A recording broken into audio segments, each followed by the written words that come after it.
Mercredi dernier à Ris-Orangis, au lendemain de l'incendie.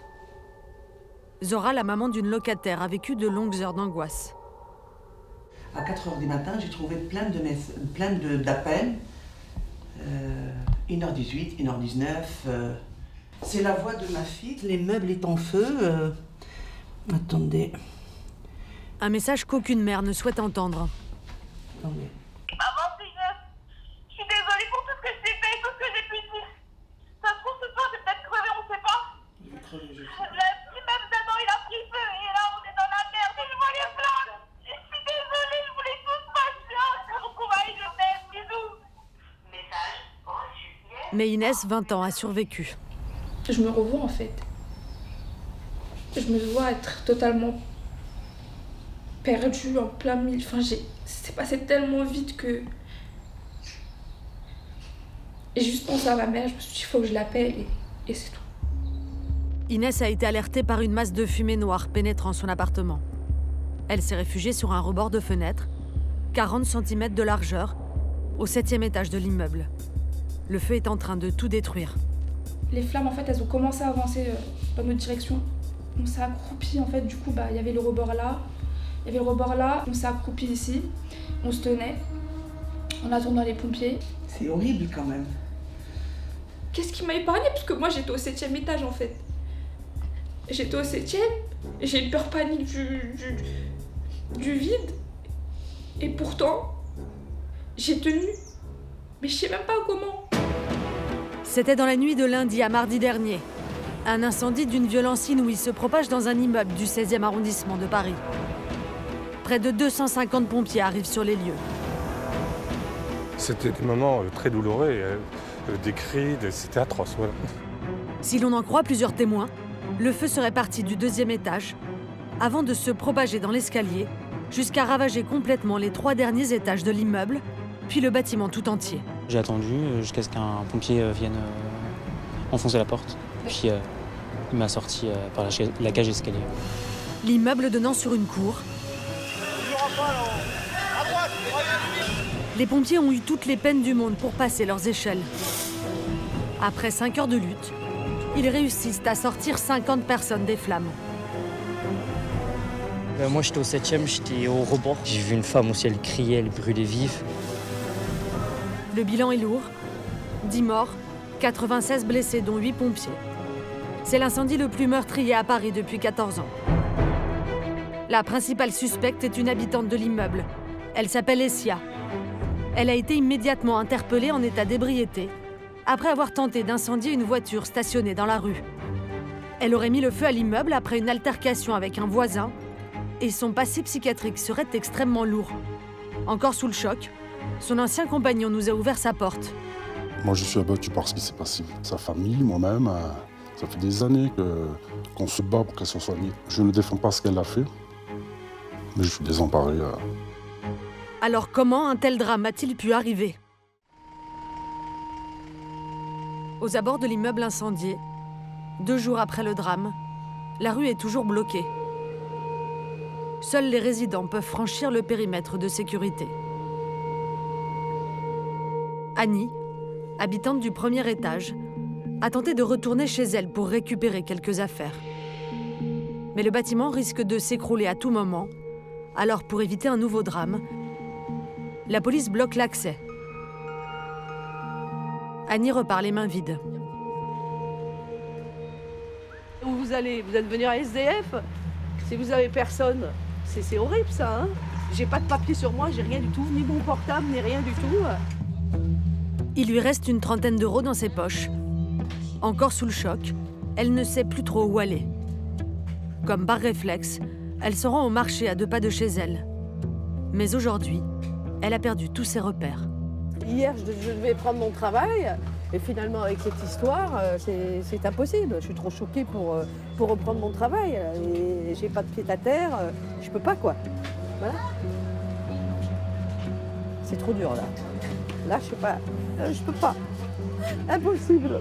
Plus loin, elle tombe nez à nez avec la maire du 16e arrondissement, Danielle Ghiasi. Madame le maire, bonjour, excusez-moi, enchantée. Avec son équipe, Elle gère cette crise depuis la nuit de l'incendie. Dans l'immeuble où ça a brûlé, j'étais dedans, moi. Donc j'habite le premier. En fait. Face à l'élu, Annie va perdre ses moyens. Je suis dans la merde. Ça fait que je me retrouve sans rien, madame. Non, excusez-moi, hein, c'est pas méchant. Je me retrouve dans la merde, c'est pas méchant. Non, on trouve... Attendez. Moi, personnellement, à retourner à la mairie, ils feront rien. Je vous dis la vérité. Daniel Ghazi appelle son conseiller à la rescousse. Annie finit par décrocher un rendez-vous à la mairie. Comment on se sent quand on est mère et que ça nous arrive? Ah ben, on se sent mal, parce qu'il y a les familles qui sont dans le déni, qui vous disent, alors qu'on leur annonce que leur fille est décédée, qui vous disent non mais attendez, excusez-moi madame le maire, mais elle ne va pas tarder à appeler. Donc là on les oriente dans la cellule psychologique. Il y a ceux qui ont vu leur femme se défenestrer devant eux et qui culpabilisent de ne pas les avoir retenus. Enfin c'est dur quoi, c'est très très très dur. Un drame qui serait dû à une dispute de voisinage. Alors aujourd'hui, tout le monde s'interroge sur la personnalité de la suspecte. Essia, 40 ans, maman d'un petit garçon de 10 ans. Elle aurait incendié l'immeuble pour se venger d'un de ses voisins. On l'a dit déséquilibrée, alcoolique et violente. Dans son quartier, elle s'est déjà fait remarquer. En 2016, elle a mis le feu à cette boutique pour faire diversion et voler dans la caisse. Il y a 10 personnes qui sont mortes. Moi, j'ai eu quoi? Un petit incendie dans le magasin. Il n'y a rien de grave. Hein. C'est une pyromane, c'est une folle. En 10 ans, Essia a effectué 13 séjours dans des établissements psychiatriques. Elle serait aussi alcoolique. Elle fréquentait souvent ce bistrot où Laurent lui servait des kirs de bon matin. Quand elle n'était pas enfermée ou quand elle n'était pas en cure de désintoxication, elle venait presque tous les jours. C'était une pauvre fille parce qu'elle noyait sa tristesse dans la tisane, quoi. Elle vous a déjà dit ce qui allait pas? Elle voulait faire une cure de désintoxication, elle voulait toujours essayer d'arrêter de boire, mais je pense que elle n'a pas réussi. Et je pense qu'elle prenait aussi beaucoup de médicaments qui mélangés à l'alcool faisaient que par moment elle devait péter un peu les plombs. Une femme alcoolique avec une santé mentale très fragile. Pourquoi son passé psychologique est-il si lourdement chargé? Nous avons retrouvé l'homme qui la connaît le mieux, le père de son enfant. Son ancien compagnon vit dans le sud de la France. Il nous a accueillis chez lui et souhaite garder l'anonymat. Il a rencontré Essia il y a une quinzaine d'années dans un centre de yoga. Ils tombent amoureux, mais cela fait 3 ans qu'ils sont séparés. Dès le début de leur relation, il est confronté au problème d'alcool de sa compagne. Il provoquait chez elle comme une sorte d'excitation, des espèces d'hallucinations. C'est des pulsions qui lui montent et qui sont incontrôlables. Elle ne peut pas les contrôler. Moi, j'ai vu la souffrance dans ses vies. Elle ne peut pas contrôler ça. C'est horrible, quoi. Et en fait, la personnalité elle change à partir de ce moment-là. C'est-à-dire qu'elle va commencer à boire un verre d'alcool, 2 verres d'alcool. Et c'est plus la même personne. Elle part. On sera face à ses démons, quoi. Impuissant, son compagnon décide de la quitter. Mais l'état de la jeune femme empire. Elle devient violente. Ça a clashé. J'ai failli prendre un coup de couteau. Donc je l'ai maîtrisé.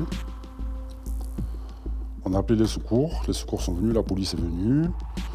Elle a été emmenée en psychiatrie. Il déposera une plainte classée sans suite, mais aussi plusieurs mains courantes, dont celle-ci datée d'il y a bientôt 2 ans. Sa déposition fait froid dans le dos. Les gendarmes relèvent les messages de menaces d'Essia. Tu es un homme mort.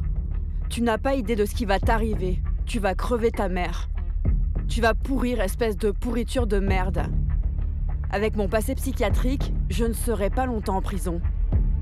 Pourtant, il jure qu'Essia, quand elle est sobre, est une fille adorable et serviable. Les médecins ont posé différents diagnostics. Schizophrénie, paranoïa ou encore bipolarité. Des troubles de la personnalité, déclenchés selon son ancien compagnon par l'absorption d'alcool. Cet aide-soignant est aujourd'hui un homme en colère.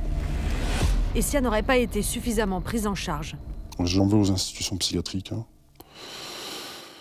J'en veux à la justice. C'est une colère en moi qui est depuis des années. Il n'y a pas de moyen pour ces gens-là, quoi. Les appels au secours, qu'on a appelés au secours, que la police, que ce soit les institutions psychiatriques.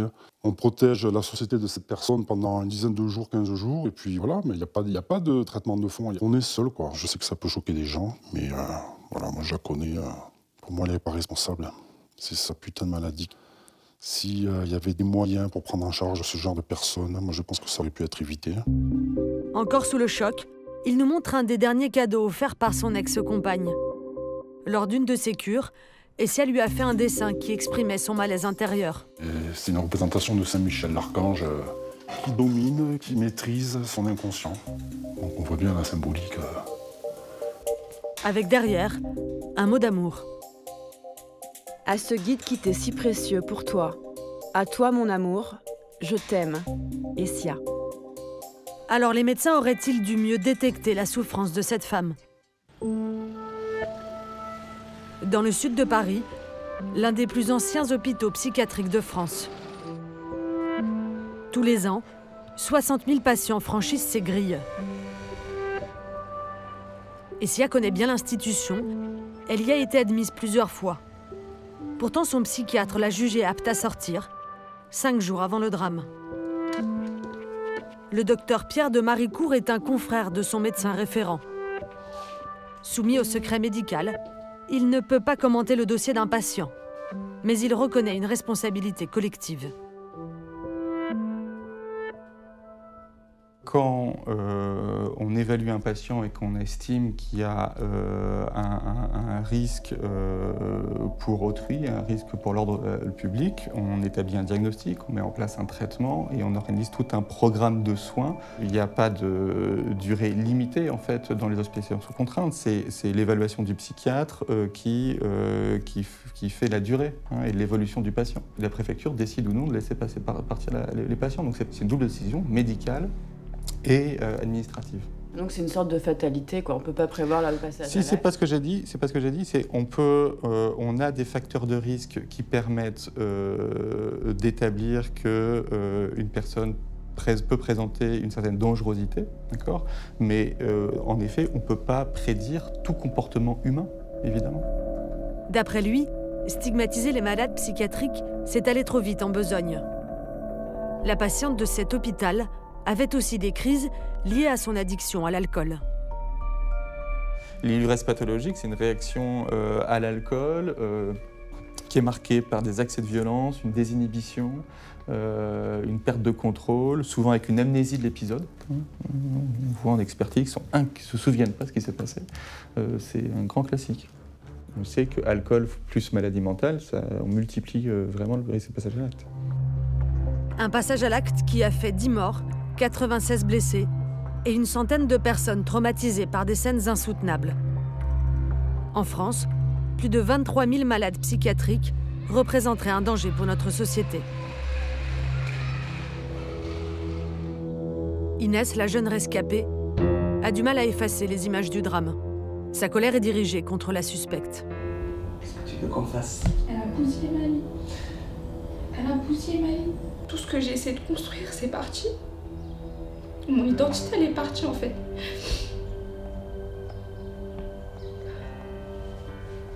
Du coup, ça, c'est compliqué. Inès s'était installée l'été dernier dans l'immeuble. Elle travaillait comme nourrice afin de financer ses études. Après, je suis chanceuse. J'ai pas été brûlée, j'ai pas de fracture. Mais psychologiquement, c'est terrible. Le plus important, tu es en vie. C'est ça l'essentiel. Il y a des gens qui sont morts. J'ai vu des gens mourir. J'ai vu un homme sauter et mourir au pied des pompiers. Faut pas me dire qu'elle était folle. Essia a été placée en détention provisoire. Si elle est déclarée responsable de ses actes par les experts psychiatres, la suspecte encourt 150 000 € d'amende et la réclusion criminelle à perpétuité pour destruction par incendie ayant entraîné la mort.